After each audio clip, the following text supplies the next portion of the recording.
नमस्कार स्टूडेंट्स। हिंदी में हमने रिवीजन स्टार्ट कर लिया है। तो हम अभी विभाग ए यानी कि गद्य विभाग का रिवीजन कर रहे हैं।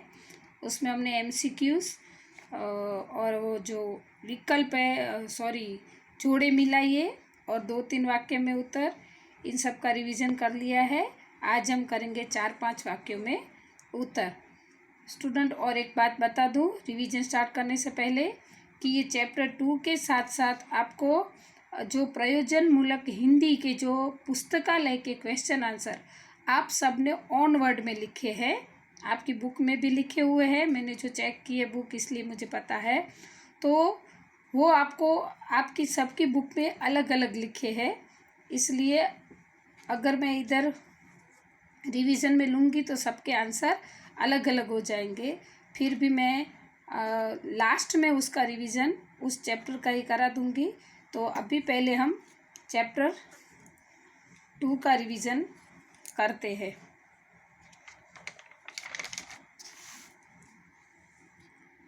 पंडित अलोपी दिन के व्यक्तित्व का परिचय दीजिए। ये आपको 4-5 वाक्य यानी कि 5-6 वाक्य में भी पूछा जा सकता है।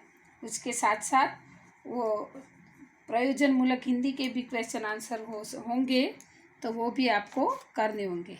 इसका आंसर होगा क्या है? पंडित अलोपी दिन के व्यक्तित्व का परिचय कीजिए। तो पंडित अलोपी दिन अपने इलाके के सबसे प्रतिष्ठित जमींदार थे। वो सबसे फेमस प्रतिष्ठित यानी कि बहुत बड़े आदमी थे। ऐसे तो जमींदार थे। उनका लंबा चौड़ा व्यापार था। वे बहुत बड़े आदमी थे। अफसरों, अधिकारियों से लेकर हर छोटे बड़े आदमी पर उनका एहसान था। मतलब वो इतने बड़े जमींदार थे कि हर लोग उनसे किसी न किसी तरह से मदद लेते थे। इसलिए जो बड़े छोटे छोटे लोगों से लेकर बड़े अफसरों और अधिकारियों तक उन सब पे एहसान था। उनको लक्ष्मी जी पर अखंड विश्वास था, यानी अपने पैसे पर एकदम विश्वास था। उनके मत से तो सिर्फ संसार में ही नहीं, स्वर्ग में भी लक्ष्मी जी का ही राज होता है। वो इतने पैसे वाले थे कि उनको इतना विश्वास था, किसी भी इस दुनिया में, इस संसार में नहीं, स्वर्ग में भी अगर पैसा होगा तो ही हमारा राज होता है, तो लक्ष्मी जी का ही राज होता है। मतलब स्वर्ग में भी पैसे वालों की बोलबाला होती है। वे सोचते थे न्याय, सच्चाई, धर्म सब कुछ लक्ष्मी जी से खरीदा जा सकता है। उनको इतना गर्व था अपने पैसों पर, और वो हमेशा ऐसा सोचते थे कि जो न्याय है, सच्चाई है, धर्म है, अगर पैसा है तो ये सब कुछ हम खरीद सकते हैं। पैसों के सामने वे सरकारी आदेशों को भी तुच्छ मानते थे। पैसों के अगर गवर्नमेंट का कोई भी आदेश आता था तो उसको इग्नोर कर देते थे, क्योंकि उनके पास पैसा था। अपने ही प्रभाव से अदालत का न्याय भी वे अपने पक्ष में करवा सकते थे, और कार्य पूर्ण होने के बाद मित्र, सगे संबंधी के ऊपर रुपए लुटाना उनका शौक था। वो क्या करते थे कि अगर कोई अदालत का केस हो जाता था तो वो इतने ताकतवर थी कि पैसों से वो पूरा केस अपने पक्ष में कर लेते थे, और फिर अपनी जीत का जश्न मनाने के लिए मित्रों और सगे संबंधियों पर पैसे लुटाते थे। तो स्टूडेंट, ये इस क्वेश्चन का आंसर था। अभी दूसरा क्वेश्चन है, पंडित अलोपी दिन ने बंशीधर को जायदाद का स्थायी मैनेजर क्यों नियुक्त किया? पंडित अलोपी दिन क्या करते हैं? फिर उनको जायदाद का मैनेजर बना देते। किसको? तो बंशीधर को। पंडित अलोपी दिन को लक्ष्मी जी पर अखंड विश्वास था। वे लक्ष्मी जी के बल पर कोई भी काम करवा लेने में विश्वास रखते थे। हमने आगे पढ़ा उसी हिसाब से कि उनको अपने पैसों पर पूरा विश्वास था, और वो सोचते थे कि अगर पैसा है तो सब काम पॉसिबल है। उनका कहना था कि न्याय और नीति सब लक्ष्मी जी के खिलौने हैं, यानी कि पैसों से ये सब मिल सकता है। उनके इस विश्वास को वंशीधर ने तोड़ दिया।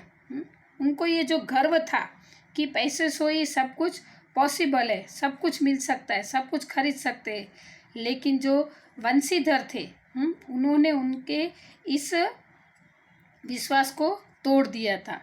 पंडित जी ने अपने नमक के चल रहे काले बाजार की गाड़ियों को छुड़वाने के लिए वंशीधर को 40,000 रुपये की रिश्वत देना चाहिए। जब वंशीधर ने उनके काले बाजार की नमक की गाड़ियाँ पकड़ ली तो जो अलोपीदीन है उन्होंने गाड़ियाँ छुड़वाने के लिए पंडित जी को 40,000 की रिश्वत देने की कोशिश की, लेकिन वंशीधर ने वो लेना मना कर दिया।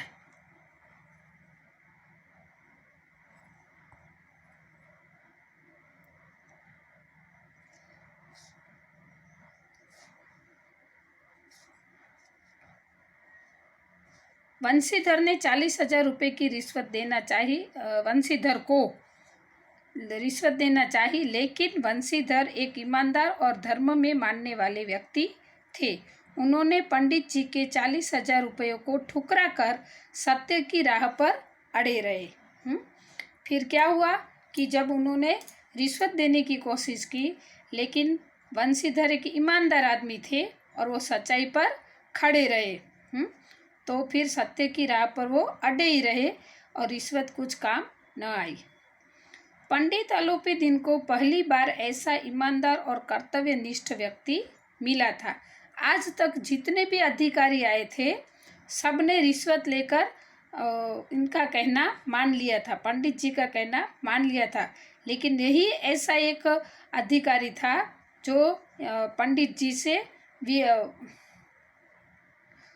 पंडित जी की बात मानने में तैयार नहीं हुआ और अपनी ईमानदार और कर्तव्य निष्ठा पर खड़े रहे। ऐसे उन्हें सच्चे आदमी की पहचान थी।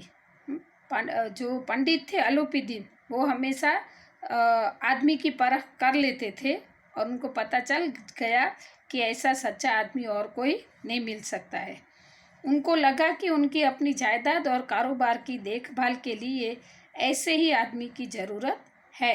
ऐसा सच्चा और ईमानदार और कर्तव्यनिष्ठ आदमी और कहीं मिल नहीं सकेगा।